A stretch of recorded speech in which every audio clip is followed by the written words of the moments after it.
ನಮಸ್ಕಾರ, ನ್ಯೂಸ್ ಫಸ್ಟ್ಗೆ ಸ್ವಾಗತ. ನಾನು ಚಂದನಾ ಶೆಟ್ಟಿ. ನೀವೇನಾದರೂ ಹಳೆಯ ಬ್ಯಾಂಕ್ ಖಾತೆಗಳಲ್ಲಿ ಹಣ ಇಟ್ಟು ಮರ್ತೋಗಿದ್ದೀರಾ? ನಿಮ್ಮ ಅಥವಾ ನಿಮ್ಮ ಕುಟುಂಬಸ್ಥರ ಹೆಸರಲ್ಲಿರುವ ಖಾತೆಯಲ್ಲಿರುವ ಹಣ ಕಳೆದ 10 ವರ್ಷಗಳಿಂದ ಆಕ್ಟಿವ್ ಆಗಿಲ್ವಾ? ಹಾಗಿದ್ರೆ ಚಿಂತಿಸುವ ಅಗತ್ಯ ಇಲ್ಲ. ನಿಮ್ಮ ಹಣವನ್ನ ಹಿಂಪಡೆಯೋಕೆ RBI ನಿಮಗೆ ನೆರವು ನೀಡ್ತಾ ಇದೆ. ನಿಮ್ಮ ಹಣವನ್ನ ಕ್ಲೈಮ್ ಮಾಡ್ಕೊಳ್ಳೋಕೆ ಏನ್ ಮಾಡಬೇಕು ಅನ್ನೋದನ್ನ ಸುಲಭ ದಾರಿಗಳಲ್ಲಿ ಸೂಚಿಸ್ತಾ ಇದೆ. ಬ್ಯಾಂಕ್ಗಳಲ್ಲಿ ನಿಷ್ಕ್ರಿಯ ಖಾತೆ ಅಂದ್ರೆ 2 ವರ್ಷಕ್ಕಿಂತ ಹೆಚ್ಚು ಕಾಲ ಖಾತೆಗಳಲ್ಲಿ ನಿಷ್ಕ್ರಿಯವಾಗಿರುವ ಹಣ ಅಥವಾ 10 ವರ್ಷಗಳಿಂದ ಹಳೆಯದಾದ ಕ್ಲೈಮ್ ಮಾಡದ ಠೇವಣಿ ಇದೆಯಾ? ವರಿ ಮಾಡಬೇಡಿ. ಭಾರತದ ವಿವಿಧ ಬ್ಯಾಂಕ್ಗಳಲ್ಲಿ ವಾರಸುದಾರರೇ ಇಲ್ಲದೆ ಉಳಿದುಕೊಂಡಿರುವ ಕೋಟ್ಯಂತರ ರೂಪಾಯಿ ಹಣವನ್ನ ಹಿಂಪಡೆಯುವಂತೆ ಮಾಡೋಕೆ ಭಾರತೀಯ ರಿಸರ್ವ್ ಬ್ಯಾಂಕ್ ಮಹತ್ವದ ಹೆಜ್ಜೆ ಇರಿಸಿದೆ.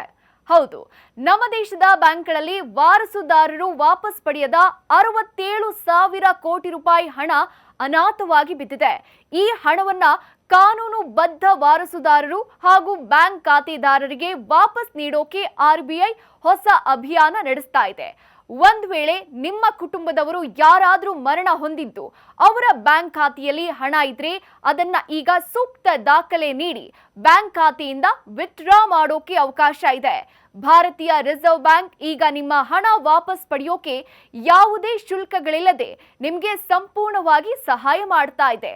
ಹಣ ಕ್ಲೈಮ್ ಮಾಡೋಕೆ ಸುಲಭ ವಿಧಾನಗಳನ್ನ ಸೂಚಿಸಿದೆ.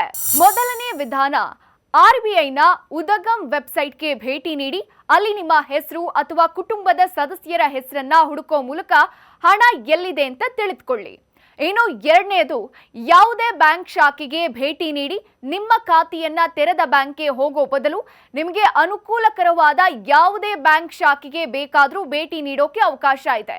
ಇನ್ನು ಮೂರನೇ ವಿಧಾನ, ಕ್ಲೈಮ್ ಫಾರ್ಮ್ ಭರ್ತಿ ಮಾಡೋದು. ಅಂದ್ರೆ ಬ್ಯಾಂಕ್ನಲ್ಲಿ ಕ್ಲೈಮ್ ಫಾರ್ಮ್ ಪಡೆದು ಅದನ್ನ ಸರಿಯಾಗಿ ಫಿಲ್ ಮಾಡಬೇಕು. ಇನ್ನು ನಾಲ್ಕನೇದಾಗಿ, ಗುರುತಿನ ಪುರಾವೆ ಅಥವಾ KYC ಅಪ್ಡೇಟ್ ಮಾಡೋದು. ಅಂದ್ರೆ Aadhaar card, voter ID, passport ಅಥವಾ ಡ್ರೈವಿಂಗ್ ಲೈಸೆನ್ಸ್ ಮುಂತಾದ ID ಪ್ರೂಫ್ ಸಲ್ಲಿಸೋದು.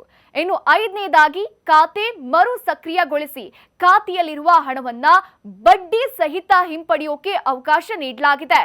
ಇನ್ನು ನಿಷ್ಕ್ರಿಯ ಹಣ ಕ್ಲೈಮ್ ಮಾಡಿಕೊಳ್ಳುವಂತೆ ಈಗಾಗಲೇ RBI ಎಲ್ಲರ ಖಾತೆಗೆ ವಾಟ್ಸಪ್ ಮೆಸೇಜ್ ಕಳಿಸ್ತಾ ಇದೆ. ಇನ್ನು ನಿಮ್ಮ ಹಣ ಕ್ಲೈಮ್ ಮಾಡಿಕೊಳ್ಳೋಕೆ RBI ಯಾವುದೇ ಸಮಯದ ಮಿತಿಯನ್ನ ನಿಗದಿಪಡಿಸಿಲ್ಲ. ನಿಮಗೆ ಯಾವಾಗ ಬೇಕಾದರೂ ಹಣ ಕ್ಲೈಮ್ ಮಾಡಬಹುದು. ಕಳೆದ ಅಕ್ಟೋಬರ್ನಿಂದ ಡಿಸೆಂಬರ್ವರೆಗೆ ದೇಶದಾದ್ಯಂತ ಎಲ್ಲ ಜಿಲ್ಲೆಗಳಲ್ಲಿ ವಿಶೇಷ ಶಿಬಿರಗಳನ್ನ ಆಯೋಜಿಸಲಾಗ್ತಾ ಇದ್ದು ಈ ಶಿಬಿರಗಳಿಗೆ ಭೇಟಿ ನೀಡಿ ಸಹಾಯ ಕೂಡ ಪಡ್ಕೋಬಹುದು. ನಿಷ್ಕ್ರಿಯ ಖಾತೆಗಳಲ್ಲಿರುವ ಹಣವನ್ನ RBI DEA ನಿಧಿಗೆ ವರ್ಗಾಯಿಸಿರುತ್ತೆ.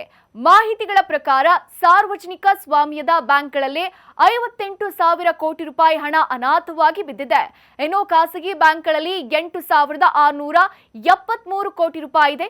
ಇನ್ನು ಇನ್ಸೂರೆನ್ಸ್ ಹಣ, ಬ್ಯಾಂಕ್ ಠೇವಣಿ, ಷೇರುಗಳ ಹಣ ಸೇರಿದಂತೆ ಒಟ್ಟಾರೆ 1.84 ಲಕ್ಷ ಕೋಟಿ ರೂಪಾಯಿ ಹಣವನ್ನ ಯಾರೂ ಕ್ಲೈಮ್ ಮಾಡದೆ ಹಾಗೆ ಉಳ್ಕೊಂಡಿದೆ. ಹೀಗಾಗಿ RBI ಈ ಹಣ ಹಿಂಪಡೆಯೋಕೆ ಅವಕಾಶ ನೀಡಿರೋದು ಮಹತ್ವದ ಹೆಜ್ಜೆಯಂತಿದೆ. ಇದೇ ತರದ ಸ್ಪೆಷಲ್ ಸುದ್ದಿಗಳಿಗಾಗಿ ನೋಡ್ತಾ ಇರಿ ನ್ಯೂಸ್ ಫಸ್ಟ್, ನಿರ್ಭೀತಿಯಿಂದ ನಿಮ್ಮ ಪರವಾಗಿ.